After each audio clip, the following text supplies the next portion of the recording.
Hello and welcome, students. So, here we are with another new lecture, and in today's lecture, we are going to read our second poem from chapter number 1 itself, that is Fire and Ice. So, अभी तक आपने chapter number 1 a letter to God पढ़ लिया है और उसका जो related poem है the first poem dust of snow that is completed. तो यहाँ पर हम फायर एंड आइस करने जा रहे हैं फर्स्ट चैप्टर का second poem and the poet for the poem Fire and Ice is same as Dust of Snow. He is it's written by Mr. Robert Frost. So सबसे पहले mister Robert Frost. तो सबसे पहले हम poet के बारे में थोड़ा सा देख लेते हैं कि ये कौन है. So this is a poet Robert Frost and इनका जो फुल नेम है वो है Robert Lee Frost. Okay, he was born on March 26, 1874 in San Francisco, California, US, and he died in January 29, 1963 in Boston, Massachusetts. American poet who was much admired for his depictions of rural life of New England and his realistic verse portraying ordinary people in everyday situations. So basically, this particular poet, he is not very sophisticated one. Okay ये बहुत simple lines और बहुत ordinary लोगों की बातें करते हैं. बहुत सोफिस्टिकेटेड सी बातें या फिर बिल्कुल we can say a standard of living या हाई फाई लाइफस्टाइल वाली बातें नहीं करते हैं जो आप और मैं डेली लाइफ में एक्सपीरियंस करते हैं. ये सिर्फ हमें इन चीज़ों के बारे में बताते हैं. ये आपको डस्ट ऑफ स्नो से भी पता चल गया होगा. इन्होंने एक नॉर्मल से पर्सन की बात करी जिसका मूड सडनली चेंज हो जाता है, और यहाँ पर भी ये हम ह्यूमन बींग्स के अंदर जो फीलिंग्स हैं उनको लेकर हमें हमारा ही फ्यूचर शो करना चाहते हैं कि वो कैसा होगा. तो let us see. So now we shall start with the poem. Before we start, I'll just give you a brief about what the poem actually wants to say. So basically, this poem is about main two words. The first word is fire and the second word is ice. Now, in our real life, in our actual life, what is the meaning of fire? Something that is burning, giving out flames. And what's ice? We can say it's a solid form of water. But here he shows these particular two things which can destroy the entire universe. And how? Basically, he compares fire to certain things or emotions that are harmful for the creatures as well as for the life here on earth. As well as he says ki ice, because it's what? It's very cold, it's freezing. Okay. So he compares ice with another emotion of human beings, that's hatred, which can ultimately destroy a person, his character, even his people living in his surrounding. Okay. So now we'll start with the actual poem. So the poem says, some say the world will end in fire, some say in ice. तो यहाँ पे Robert Frost बहुत ज़्यादा softly आपको बताते हैं कि एक दिन, कुछ लोग कहते हैं कि एक दिन ये पूरी दुनिया, ये पूरा यूनिवर्स खत्म हो जाएगा. किसकी वजह से खत्म हो जाएगा? फायर की वजह से. यहाँ पर फायर का मतलब आग नहीं है, यहाँ पे फायर का मतलब क्या है? डिजायर. ओके, लोगों का डिजायर, ह्यूमन डिजायर, और उनका डिजायर से ज्यादा उनका ग्रीड, दूसरों के लिए बहुत ही ज्यादा जेलेसी, ये सारे फैक्टर्स जो हैं ये ह्यूमन बींग्स के अंदर बढ़ते जा रहे हैं. हम जितना अपनी नीड्स को सेटिस्फाई करते जाते हैं और दूसरों की नीड्स देखते जाते हैं और उनके अचीवमेंट्स देखते जाते हैं, उतना ज़्यादा हम उनसे भी आगे बढ़ने की कोशिश करते हैं. हमें ये नहीं पता चलता कि हम कहाँ पर सेटिस्फाई हो रहे हैं या फिर हम कहाँ पर खुश हैं. सो यहाँ पर जो वर्ड है फायर, वो एक्चुअली जो रियल फायर है फ्लेम्स वाली, उससे डिपिक्ट नहीं किया गया है. ये एक सिंबॉलिज्म है, एक ह्यूमन बीइंग का कैरेक्टर दिया गया है एक इनएनिमेटेड ऑब्जेक्ट को, दैट इज फायर. और सेकंड कहते हैं कि कुछ लोग, सम से मतलब कुछ लोग ऐसा कहते हैं कि ये दुनिया जो है वो आइस की वजह से खत्म हो जाएगी. Now what is ice here? Ice stands for hatred. एक दूसरे के लिए हेट भर गया है हमारे हार्ट में, एक दूसरे के लिए जेलसी भर गई है हमारे हार्ट में. इतना रूथलेस हो गए हैं हम दूसरों के लिए. फॉर हमें अगर कोई बहुत ज़्यादा नीडी भी दिखता है तो भी हम उसकी हेल्प नहीं करते हैं. We think of ourselves. So when we start prioritizing ourselves on what others actually want from us, जब हम सिर्फ खुद ही खुद के बारे में सोचने लगते हैं, तब हमारी चीजें जो हैं वो खराब होने लगती हैं. और जो पोएट है रॉबर्ट फ्रॉस्ट ये यही बता रहे हैं कि अगर human beings in particular emotions को कंट्रोल में नहीं रखते हैं और इनको कंटिन्यूसली बढ़ाते जाते हैं, तो इसकी वजह से एक दिन पूरा वर्ल्ड जो है वो खत्म हो जाएगा. From what I have tested of desire I hold with those who favour fire. But जितना मैंने अभी तक ह्यूमन डिजायर को देखा है, यानी कि फायर को देखा है ह्यूमन बींग्स की, मैं ये बोल सकता हूँ, टेस्ट का मतलब है एक्सपीरियंस्ड. अभी तक जितना मैंने एक्सपीरियंस किया है डिजायर को, ह्यूमन बींग्स के ग्रीड को, मैं ये डेफिनेटली बोल सकता हूँ कि इस दुनिया में इतनी ग्रीड भरी हुई है कि वो आराम से पूरा यूनिवर्स खत्म कर सकती है. आई होल्ड विद दोस्त मतलब I am in support of those who favour fire, जो कि कहते हैं कि ह्यूमन बींग्स के डिजास्टर से, ह्यूमन बींग्स की ग्रीड से ये पूरा जो वर्ल्ड है ये खत्म हो जाएगा. उसके बाद वो अपनी ही कुछ लाइंस को कॉन्ट्रडिक्ट करते हैं. यहाँ पर उन्होंने बोला कि ग्रीड से हमारा वर्ल्ड खत्म हो सकता है, but here he says some contradicting lines, let us see. But if it had to perish twice, अगर दुनिया को दूसरी बार खत्म होना होगा, I think I know enough of hate to say that for destruction, ice is also great.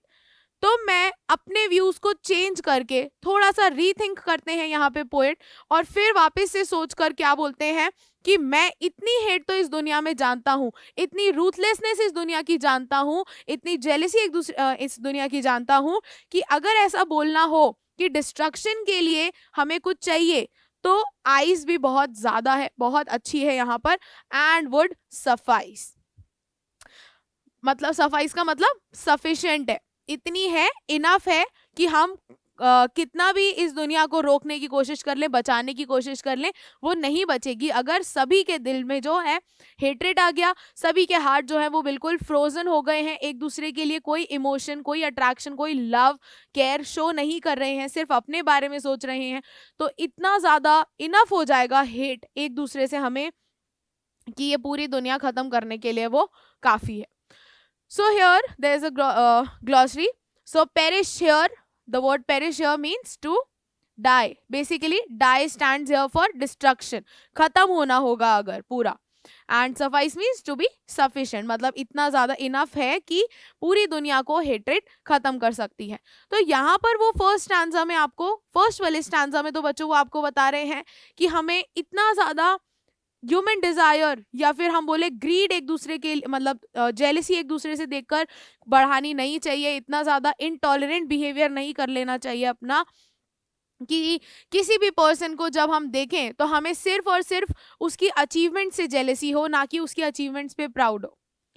हमें उस पर प्राउड करना है, हमें ऐसा नहीं करना कि उसकी जितनी भी अचीवमेंट्स है उस पर जेलिसी फील करनी है, उसको ग्रैब करने की कोशिश करना है, बिकॉज जो आपके हाथ में है आप वो ऑलरेडी कर रहे हैं. और दूसरे स्टैंजा में वो हमको बताते हैं कि हमने इतना ज़्यादा हेट दूसरों के लिए अपने हार्ट में भर लिया है कि इतना अगर सभी लोग कर लें तो इस पूरी दुनिया को डिस्ट्रॉय करने के लिए, डिस्ट्रक्ट करने के लिए इनफ होगा.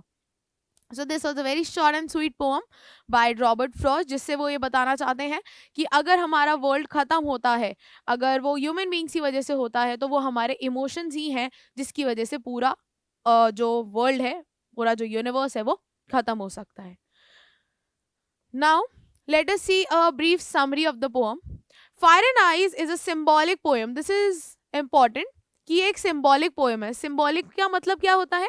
जब हम एक चीज को दूसरी चीज से सिंबलाइज करते हैं, रिलेट करते हैं. जैसे यहाँ पोएट ने फायर को ह्यूमन डिजायर से सिंबलाइज किया और आइस को हेट्रेड से सिंबलाइज किया. By Robert Frost, where he portrays the significant destruction done by fire. So fire here stands for human desire and ice which stands for hatred. Okay. So the poem expresses the idea that the world will end someday either by fire or by ice. ये दुनिया एक ना एक दिन खत्म होगी ही होगी, या तो फायर से होगी या तो आइस से हो जाएगी.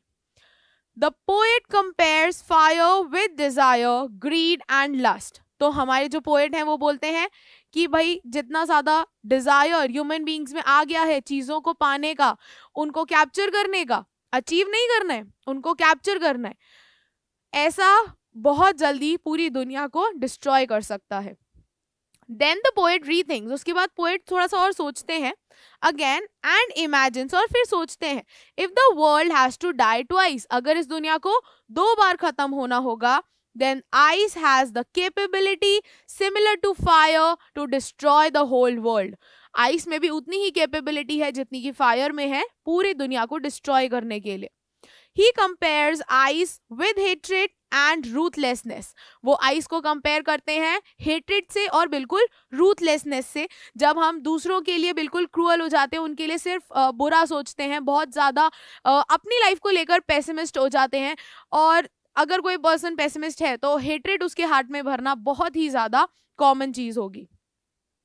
The more we try to satisfy these emotions, अगर हम अपने ये डिज़ायर और अपने हेट्रेड को काम करने की या सेटिस्फाई करने की, मतलब उनको बढ़ावा देने की कोशिश कर रहे हैं किसी भी जरिए से, तो वो कभी भी सेटिस्फाई नहीं होगा. वो क्या करते हैं, the more you try to satisfy these emotion the more they grow, ये उतना ही ज़्यादा बढ़ते हैं.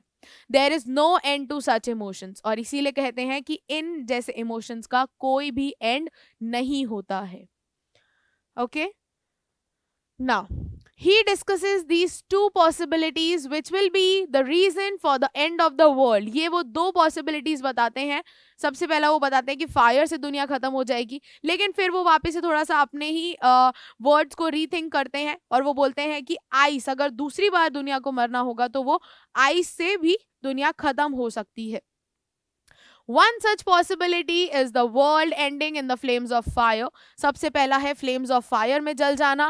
It is so because when he ponders over the burning flames of desire of people, these will definitely hurl the world into another nuclear war. And hence it will burn up the entire world in flames. हम इतना ज़्यादा greed, इतना ज़्यादा चीज़ों के लिए desire रखने लगेंगे कि हमें एक particular, not a person, they are not talking about a particular person. जब मैं भी किसी पर्सन को हेट करती हूँ और आप भी सेम पर्सन को हेट करते हैं, so we become a group and this group can destroy और डैमेज अ लॉट. तो ये बोल रहे हैं कि ऐसा ना हो कि हमारी ग्रीड की वजह से बहुत ज़्यादा डैमेज हो जाए, बहुत ज़्यादा डिस्ट्रक्शन हो जाए और एक न्यूक्लियर वॉर छिड़ जाए, और वॉर की वजह से फ्लेम्स आएंगी and the world will end. Second possibility वो बताते हैं कि वर्ल्ड जो है that will end up due to ice. Ice कैसे? The poet has a strong feeling that the people have so many hatred in their heart against each other that it will be sufficient to freeze the entire planet towards death.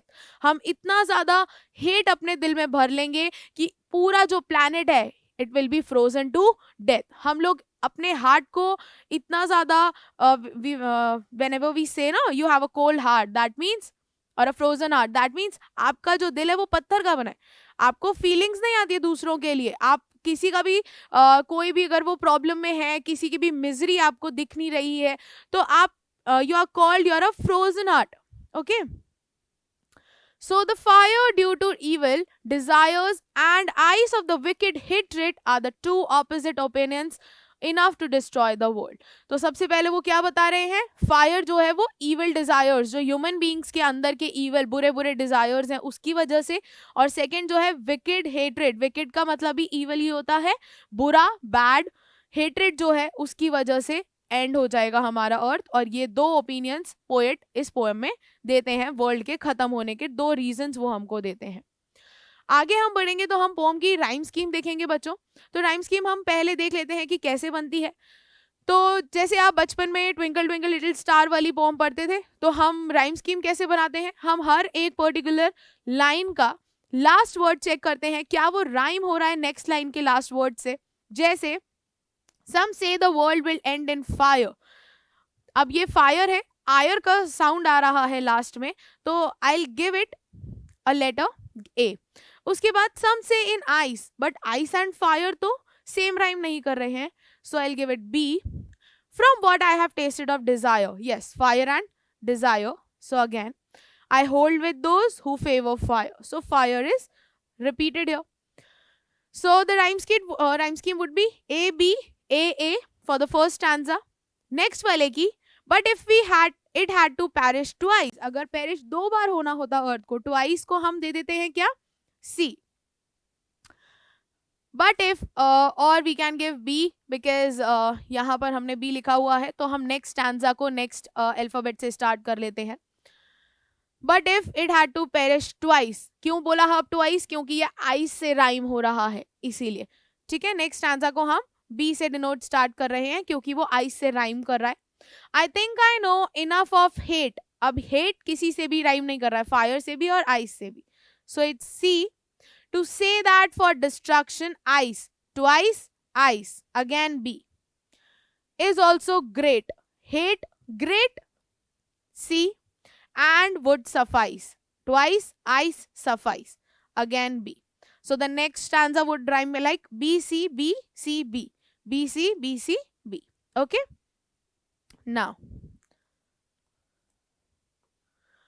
Now let's move to the poetic devices. Now these are the important terms जो आपको याद रखनी है, क्योंकि बच्चों जब हमें stanza wise question पूछे जाते हैं, आपके एग्जाम में 4 मार्क्स के स्टैंजा वाइज क्वेश्चन आएंगे.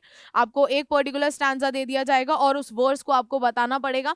कि कभी कभी उसमें आपका फर्स्ट क्वेश्चन ही हो जाता है what's the name of the poem and the poet. तो आपको पोएम के एटलीस्ट राइटर्स जो पोएट के नेम है वो तो याद रखने पड़ेंगे.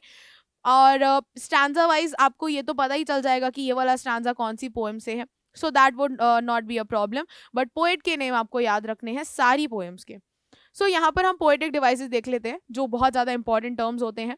First is assonance. एजोनेंस का मतलब क्या होता है बच्चों, जब हमारे किसी भी पर्टिकुलर लाइन में या क्लोजली प्लेस वर्ड्स में, जो कि सेम लाइन को डिनोट करता है, उसमें वर्ड्स के बीच में वाउल साउंड जब रिपीट हो रहा है, एक ही सिमिलर वाउल साउंड जब रिपीट हो रहा है.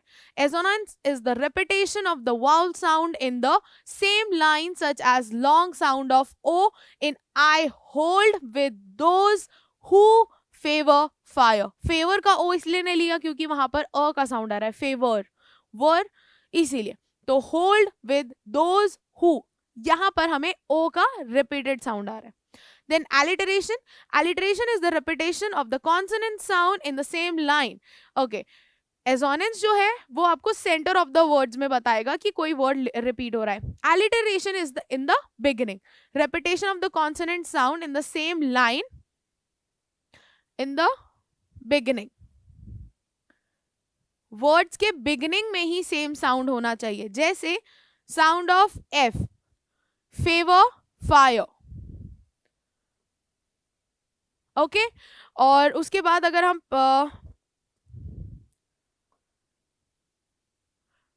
सम से,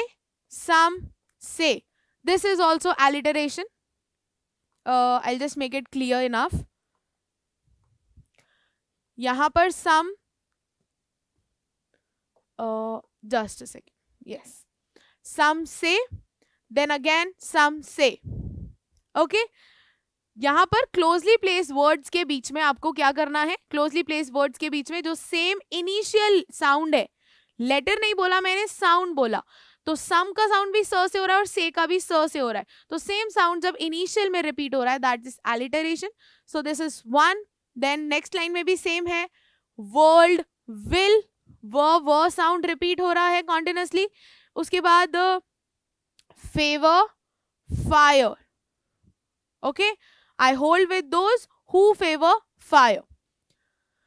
But if it had to perish twice, I think I know enough of hate to say that for destruction, ice is also great and would suffice. No, alliteration is only till here. ठीक है, first stanza में I have told you 1, 2, 3 and 4. Okay. Now, imagery. What is imagery? Imagery is ऐसा एक sentence लिखा हो या एक properly defined sentence हो जहां पर आप चीज़ों को इमेजिन कर पा रहे हो. जैसे जैसे आपके सामने वो लाइन पढ़ी जा रही है, आप उन चीज़ों को इमेजिन कर पा रहे हो, okay, inside your head. So imagery is use to make readers perceive things involving their 5 senses. अगर आपके 5 सेंसेस से कोई भी चीज़ ऐसी मैंने बोली है, जैसे मैंने बोला कि हम लोग एक दूसरे के लिए इतना, जैसे पूरा जो डिस्ट्रक्शन है वो फायर से हो जाएगा। तो आपको दिख रहा होगा, यहाँ पर मैंने पिक्चर भी लगाई थी कि जो अर्थ है वो एक तरफ से फायर से जल रही है और एक तरफ से आइस से। तो ऐसी चीजें बोलना जिससे हम अपने दिमाग में उन चीज को परसीव कर पाए, अपने दिमाग से सोच पाए। सो रीडर्स जो है वो परसीव कर लेते हैं चीजें अपने 5 सेंसेस से। For example, some say the world will end in fire and some say in ice. To say that for destruction ice is also great. कुछ लोग कहते हैं, तो यहाँ पर हम ये सोच पा रहे हैं कि लोग जो है वो रॉबर्ट फ्रॉस्ट से बात कर रहे हैं। रॉबर्ट फ्रॉस्ट इस बारे में सोचने पर मजबूर हैं कि ये लोग बोल रहे हैं कि फायर से दुनिया एंड होगी और ये लोग बोल रहे हैं कि आइस से दुनिया एंड होगी। तो यहाँ पर हम एक इमेजिनरी एक सिचुएशन जो पूरा वहां पर सिनेरियो चल रहा है उसको अपने माइंड में सोच पा रहे हैं, परसीव कर पा रहे हैं। Okay, then symbolism. ये मैंने आपको जब हमने पोएम स्टार्ट किया था तभी बता दिया था। सिंबॉलिज्म पूरी पोएम में है। क्यों? क्योंकि वहां पर वो रिपीटेटिव यूज कर रहे हैं वर्ड फायर और आइस का, जिसमें वो फायर का एक्चुअल फ्लेम्स वाली फायर की बात नहीं कर रहे हैं, वो ह्यूमन डिजायर्स की बात कर रहे हैं। और जहां पर भी वो आइस को रिप्रेजेंट कर रहे हैं वो कर रहे हैं हेट्रेड के लिए। Okay, so symbolism is the use of symbols to signify idea. Symbols यहाँ पर वर्ड्स के लिए बोला गया है बच्चों, giving them symbolic meaning different from their literal meaning. यहाँ पर जैसे उन्होंने बोला some say the world will end in fire, अब लोगों के बोलने का एक्चुअल मतलब वो था थोड़ी था कि आग लग जाएगी। उनका मतलब ये था कि ह्यूमन बींग्स के डिजायर की वजह से ये दुनिया जो है वो हेट्रेड पूरे न्यूक्लियर वॉर की तरफ बढ़ रही है और उस वजह से दुनिया शायद खत्म हो सकती है। by giving them symbolic meaning of different from their literal meaning। जो उनके एक्चुअल मीनिंग है, लिटरल मतलब जो एक्चुअल मीनिंग है उनसे थोड़ा सा अलग मीनिंग देते हैं। जैसे फायर जो है वो यहाँ पर डिजायर्स को सिंबलाइज कर रही है एंड आइस जो है वो यहाँ पर हेट्रेड को सिंबलाइज कर रही है। सिमिलरली ग्रीन एंड गोल्ड जो है are the symbols of beauty and happiness. अगर यहाँ पर हम नॉर्मल जैसे हम व्हाइट कलर की बात कर लेते हैं तो व्हाइट कलर से हमें थोड़ा सा कैसा मतलब क्या रिप्रेजेंट करता है? White stands for piece, calmness. Okay, so blue stands for positivity, moving towards positivity। तो green जो है वो symbolize करता है beauty, nature। जैसे हमें बोलते हैं ना ग्रीनरी है, ग्रीनरी का मतलब कितना ब्यूटीफुल व्यू है नेचर का। और गोल्ड जो है वो हैप्पीनेस को या हमारी प्रोस्पेरिटी को दिखाता है। तो उसी तरीके से यहाँ पे फायर और आइस को ये आपको एग्जाम्पल दिया गया है। Okay, next is anaphora. Anaphora का मतलब क्या होता है? जब आपकी दो कॉन्सिक्यूटिव लाइंस जो है वो सेम वर्ड से स्टार्ट हो रही हो। जैसे पोएट ने क्या बोला, some say the world will end in fire, some say in ice. तो स्टार्टिंग में ही आ रहा है सम से। बस ये ध्यान रखना है कि आपकी जो लाइन्स है वो कॉन्सिक्यूटिव होनी चाहिए, मतलब एक के बाद एक होनी चाहिए। अगर बीच में एक और वर्ड का या लाइन का गैप आ जाता है तो नेक्स्ट वाली लाइन को आप एनेफोरा नहीं बोल सकते हो। ठीक है, देन इंजैबमेंट क्या होता है बच्चों? जब भी हम एक पर्टिकुलर जब स्टैंजा पढ़ते हैं पोएम का, लेकिन उस स्टैंजा में जो फर्स्ट लाइन है उसके बाद कोई भी पंक्चुएशन मार्क गिवन नहीं है, किसी भी तरीके का कॉमा, कोलन्स और हाइफन या फुल स्टॉप, उसको डायरेक्टली नेक्स्ट लाइन में भेज दिया गया हो सेम लाइन को। फॉर एग्जाम्पल अगर आप फर्स्ट लाइन देखेंगे तो यहाँ फायर के बाद कोई भी पंक्चुएशन मार्क नहीं है। I am not marking anything here ताकि आपको दिख पाए कि फायर के बाद कोई पंक्चुएशन मार्क नहीं है और आपकी डायरेक्टली नेक्स्ट लाइन स्टार्ट हो गई है सम से इन आइस और यहाँ पर आपको पंक्चुएशन मार्क मिल रहा है। तो ये वाली लाइन जो है ये आपका एंजैबमेंट का एग्जाम्पल है। उसके बाद from what I have tested of desire, ये लाइन जो है इसको भी डिवाइड कर दिया गया है आई hold with those who favour fire. So when the poet he breaks up one line into 2 or 3 more lines, ऐसा नहीं है कि नेक्स्ट लाइन में ही एंड हो जाएगा। जो आपकी डस्ट ऑफ स्नो थी उसमें एक भी जगह पंक्चुएशन मार्क नहीं था। ओके, सो यहाँ पर first line is the example of enjambment, then the third line, उसके बाद the second stanza second line I think I know enough of it. अब ये लाइन जो है ये कॉन्टिन्यूस में चल सकती थी but the poet has written into the next line to say for destruction ice. यहाँ पर भी एंजैबमेंट है, इज ऑल्सो ग्रेट, यहाँ पर भी एंजैबमेंट है। सो ये सारे एंजैबमेंट के एग्जाम्पल्स हैं। ओके, नाउ सो enjambment का मतलब आपको पता चल गया, वो डिफाइन करता है एज अ थॉट और a clause that does not come to an end in a line break. वो लाइन उस जगह पर जहां पर हम लाइन को फिनिश करके नेक्स्ट लाइन से स्टार्ट करें वहां पर खत्म नहीं हो रही है, हमारी बात नेक्स्ट लाइन में कॉन्टिन्यूअस चल रही है। ओके, पैराडॉक्स का मतलब क्या होता है? Contradicting statements. जैसे कि इस वाली पोएम में पैराडॉक्स का बहुत बड़ा रोल है। क्यों? क्योंकि फर्स्ट में वो बोलते हैं कि दुनिया जो है वो फायर से खत्म हो जाएगी। मैं खुद बिलीव करता हूं कि दुनिया फायर से खत्म हो जाएगी। अगर दुनिया फायर से खत्म हो जाएगी तो सेकंड स्टैंजा में वो क्यों ऐसा बोल रहे हैं कि दुनिया आइस से खत्म होगी? वो बोल रहे हैं the world if it has to perish twice. कैसे कोई चीज दो बार खत्म हो सकती है? तो ये अपने आप में ही कॉन्ट्रडिक्टिंग स्टेटमेंट्स है, इसीलिए हम इसको पैराडॉक्स बोल रहे हैं। A paradox is a statement that contradict itself, जो खुद को ही कॉन्ट्रडिक्ट करता है, ठीक है, एक दूसरे के ऑपोजिट बातें करता है। The paradox in fire and ice is but if it has to perish twice. ये वाली लाइन जो है ये पैराडॉक्स है, क्योंकि ये सबसे बड़ी बात बोल रही है कि दो बार कोई इंसान कैसे मर सकता है, या दो बार ये दुनिया कैसे, कोई चीज, आपके पास एक ग्लास है, ओके, मान लो आपके पास एक कांच का ग्लास है, अब आप उसको गिरा देते हो, if it is drop down, now when you drop it, it's broken into several pieces and all the pieces scatter over the floor. अब आप कैसे उस ग्लास को वापस से जोड़ के वापस से तोड़ोगे? It's not possible. सो एक बार जो चीज खत्म हो गई है वो दोबारा कैसे खत्म होगी? इसीलिए पैराडॉक्स बोला है। So it is paradox because nothing can die twice. इसीलिए ये पैराडॉक्स है, क्योंकि कोई भी चीज दो बार नहीं मर सकती। Then personification. पर्सोनिफिकेशन बच्चों इसीलिए बोला है क्योंकि मैंने आपको इनिशियली बता दिया था, जो फायर है वो क्या है?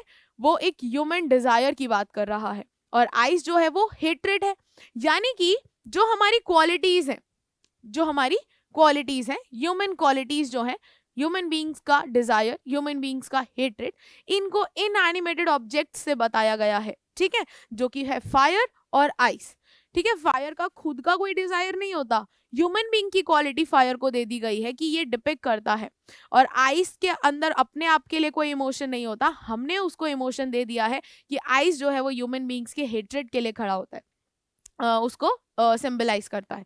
तो जब हम ह्यूमन बीइंग्स की कोई भी क्वालिटी किसी भी ऑब्जेक्ट को दे देते हैं, इनएनिमेट ऑब्जेक्ट को दे देते हैं, तो उसको हम पर्सोनिफिकेशन कहते हैं। जैसे हमने उसको पर्सन बना दिया। आइस थोड़ी पूरी दुनिया खत्म करेगी या फायर थोड़ी करेगी, ह्यूमन बीइंग्स के अंदर का डिजायर करेगा। Okay, therefore the poet personifies fire and ice by giving them a mind which is capable of destroying almost anything. तो पोएट ने क्या करा? पूरा एक माइंड, एक पूरा क्वालिटी दे दिया फायर को भी और आइस को भी, कि ये दोनों जिम्मेदार हो सकते हैं पूरी दुनिया के डिस्ट्रक्शन के लिए। जबकि डिस्ट्रक्शन तो किसकी वजह से हो रहा है? ह्यूमन बींग्स की वजह से। तो हमारी क्वालिटी किसी ऑब्जेक्ट को दे देना is personification. Okay, so I think this was all about this poem children. Now you have to learn it, you have to go through each and every poetic device, क्योंकि ये आपके exam में आने वाला है. You have to go through the name of the poet as well as the stanza of this poem. Okay, so children, this is all for today. Keep learning, keep growing.